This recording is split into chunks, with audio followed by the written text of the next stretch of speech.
Assalamualaikum warahmatullahi wabarakatuh. Perkenalkan, nama saya Iwan Jumail Hasan, NIM 200301501087, kelas PJKRD. Di sini saya akan menjelaskan tentang PPT yang saya buat mengenai materi klasifikasi respon motorik dan klasifikasi hawasan psikomotor pada mata kuliah belajar motorik. Nah, baik. Adapun belajar motorik merupakan suatu proses terjadinya perubahan yang bersifat relatif permanen dalam perilaku motorik sebagai akibat dari latihan dan pengalaman dan bukan akibat dari suatu perkembangan. Dari beberapa pendapat yang dikemukakan para ahli di atas dapat disimpulkan bahwa karakteristik belajar motorik meliputi: yang pertama, belajar motorik merupakan suatu proses; yang kedua, belajar motorik merupakan hasil latihan; yang ketiga, kapabilitas bereaksi sebagai hasil belajar motorik; yang keempat, belajar motorik bersifat relatif permanen; dan yang kelima, belajar motorik dapat menimbulkan efek negatif. Adapun klasifikasi respon motorik, dalam mengkaji keterampilan motorik, salah satunya dapat dilakukan melalui karakteristik setiap gerakan. Berdasarkan kesamaan karakteristik yang ditemukan, maka dilakukan klasifikasi motorik pada pola-pola gerak tertentu. Dengan klasifikasi motorik yang dilakukan, diharapkan para pelatih dan guru olahraga dapat menggunakannya untuk mempermudah menganalisis gerak yang diberikan kepada atlet atau siswanya. Keterampilan motorik dapat diklasifikasikan berdasarkan beberapa sudut pandang, dan hampir setiap ahli menyusun klasifikasi keterampilan motorik berdasarkan sudut pandang masing-masing. Pada bagian ini akan dikaji klasifikasi keterampilan motorik berdasarkan kecermatan bergerak, awal dan berakhirnya suatu kegiatan, stabilitas lingkungan, gerak objek dan lingkungan, dan keterasingan terhadap suatu keterampilan.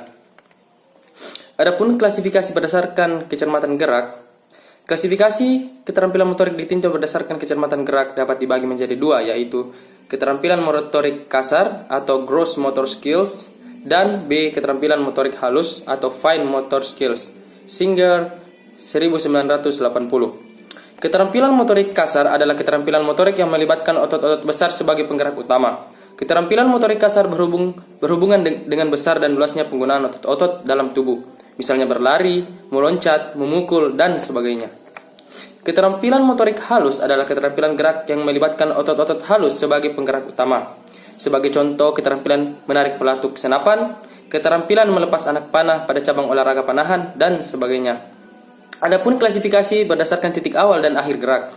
Berdasarkan titik awal dan akhir gerak yang dilakukan, keterampilan motorik dibagi menjadi 3 kelompok, yaitu yang pertama, keterampilan motorik diskrit, B, keterampilan motorik serial, dan C, keterampilan motorik kontinu.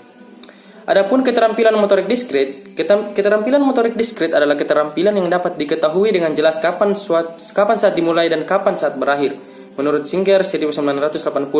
Sebagai contoh, gerakan meloncat dalam loncat indah, gerakan mengguling ke depan sekali dalam senam lantai, dan sebagainya. Ciri lain dari keterampilan diskrit, biasanya gerakan dilakukan secara cepat dan sering membutuhkan dukungan kemampuan kognitif. Penentuan batas mulai dan berakhirnya suatu keterampilan itu terutama didasarkan atas struktur keterampilan itu sendiri dan bukan berdasarkan mulai diamatinya keterampilan tersebut.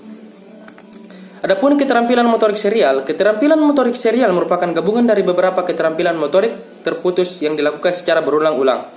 Keterampilan ini dapat dilakukan dengan baik apabila stimulus dapat diperkirakan atau diantisipasi, sehingga pada saat tertentu tuntutan respon tidak terlalu berat mengganggu rangkaian kegiatan, yang mengakibatkan keterampilan yang ditampilkan lebih stabil. Contoh keterampilan motorik berangkai adalah gerakan mengguling ke depan beberapa kali, latihan smash tenis meja dengan bantuan alat pelempar, dan sebagainya. Adapun keterampilan motorik kontinu, keterampilan motorik kontinu adalah keterampilan motorik yang tidak jelas kapan saat dimulai dan kapan saat akhir gerakan. Kegiatan ini sewaktu-waktu dapat berhenti atau terus berlangsung dan tidak dapat dihentikan. Contoh keterampilan ini adalah gerakan bermain tenis meja. Dalam bermain tenis meja, pemain bergerak dalam berbagai macam pola motorik yang harus dilakukan secara terus-menerus sesuai dengan keadaan bola. Adapun klasifikasi berdasarkan stabilitas lingkungan, berdasarkan pelaksanaan gerak dan stabilitas lingkungan, keterampilan motorik dapat dibagi menjadi 2 kelompok, yaitu yang pertama, keterampilan tertutup atau closed skills, dan B, keterampilan terbuka atau open skill, menurut Oxendine 1984. Dengan dasar yang sama, menurut Singer 1980 membagi keterampilan motorik menjadi 3 kelompok, yaitu yang pertama, keterampilan motorik menggunakan irama langkah mandiri atau self-paced yang dimaknai sama dengan keterampilan tertutup.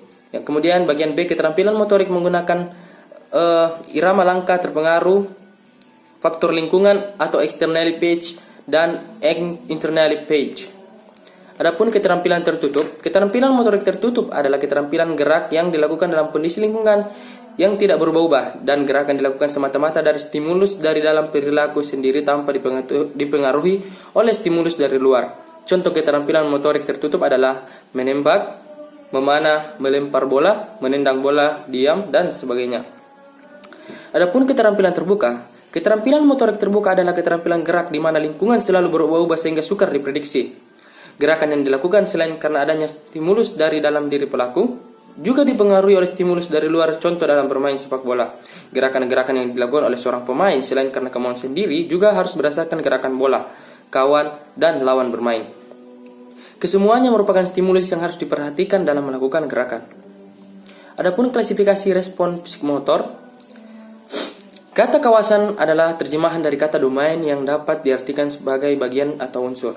Kawasan psikomotor akan dikemukakan pada kesempatan ini bertitik tolak dari klasifikasi gerakan yang dikemukakan oleh Harrow 1972 yang membedakan gerakan tubuh manusia menjadi 6 klasifikasi yang meliputi yang pertama gerak refleks, yang kedua gerak dasar fundamental, yang ketiga kemampuan perseptual, yang keempat kemampuan fisik, yang kelima gerak keterampilan, dan yang keenam komunikasi non-diskursif. Klasifikasi tersebut di atas merupakan satu kesatuan yang membentuk gerakan tubuh manusia, yang merupakan suatu urutan mulai dari gerakan yang dibawa sejak lahir sampai dengan gerakan pada tingkat yang paling tinggi yang dapat dilakukan oleh manusia. Adapun gerak refleks. Gerak refleks adalah respon gerak atau aksi yang terjadi tanpa kemauan secara sadar yang ditimbulkan oleh suatu stimulus. Gerak refleks adalah kemampuan gerak yang dimiliki oleh setiap orang, merupakan kemampuan yang bersifat bawaan atau tidak perlu dipelajari. Gerak refleks ini bersifat prerequisite terhadap perkembangan kemampuan gerak tubuh yang bertaraf lebih tinggi. Bersifat prerequisite artinya tanpa memiliki kemampuan gerak refleks, maka kemampuan gerak tubuh tidak akan berkembang dengan baik. Sebagai contoh yang dimilikinya, refleks untuk memelihara ketegakan tubuh atau refleks postural memberikan kemungkinan berkembangnya kemampuan berjalan, berlari, meloncat, dan sebagainya. Adapun gerak dasar fundamental, gerak dasar fundamental adalah gerakan-gerakan dasar yang berkembangnya terjadi sejalan dengan pertumbuhan tubuh dan tingkat kematangan pada anak-anak. Gerak dasar fundamental mulai dapat dilakukan oleh seseorang sebagian pada masa bayi dan sebagian pada masa kanak-kanak. Adapun kemampuan perseptual adalah kemampuan untuk menginterpretasi stimulus yang ditangkap oleh panca indera. 33 menggunakan kemampuan perseptual ini, seseorang dapat mengerti tentang apa yang terjadi di sekitarnya. Sekian dan terima kasih. Inilah presentasi video pembelajaran yang saya buat. Lebih dan kurangnya mohon dimaafkan. Dan saya tutup dengan ucapan wabillahi taufiq wal hidayah. Wassalamualaikum warahmatullahi wabarakatuh.